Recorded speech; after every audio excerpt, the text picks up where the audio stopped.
PhonePe বা জিপেতে autopay option on হয়ে আছে, সেটা আপনি নিজেই জানেন না, অথচ মাসে মাসে আপনার ব্যাংক অ্যাকাউন্ট থেকে অল্প হোক বেশি হোক কিছু টাকা কেটে নিচ্ছে। সেটা আপনি কিভাবে চেক করবেন যে আপনার অটোপে অপশন ফোনপে বা জিপেতে চালু আছে কিনা, আর যদি চালু থাকে সেটা আপনারা কিভাবে ক্যান্সেল করবেন?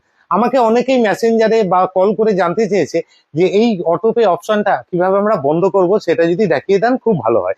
আজকের আমি ভিডিওতে সেটাই দেখাবো যে কিভাবে আপনারা এই প্রসেসটা চেক করবেন যে অটোপে অন আছে কিনা এবং সেটা কিভাবে ক্যান্সেল করবেন।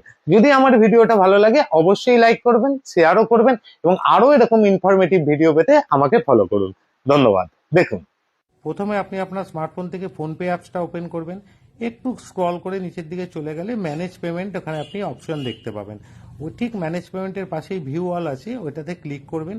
ক্লিক করলেই মোর অপশনের মধ্যে অটোপে আপনি অপশনটা দেখতে পারবেন। সেই অটোপেতে আসার পরে দেখবেন আপনার কি কি অটোপেতে অ্যাক্টিভেট হওয়া আছে সেটা ওখানে শো করবে অনগোয়িংয়ে। এবার আপনি যে কোনো একটা ডিলিট করতে চান, অটোপে ক্যান্সেল করতে চান, সেটাতে ক্লিক করবেন। ক্লিক করবে, দেখুন আমি এখানে জিও হটস্টার করলাম। এখানে অটোপেটা আমি ডিলিট করলে আমার কাছে এখানে ডিলিট সাবস্ক্রিপশন, কি কারণে আমি ডিলিট করছি সেটা আমার থেকে জানতে চাইছে। তা আমি যে কোনো একটাতে ক্লিক করলাম, ক্লিক করে আবার প্রসিড করলাম। প্রসিড করার পরে এরপরে আমার কাছে যে ইউপিআই পিন অপশন চাইবে কনফার্মেশনের জন্য, আমি ইউপিআই পিনটা দিলেই আমার এটা ডিলিট হয়ে যাবে অটোপে, আর আমার এখান থেকে হবে না।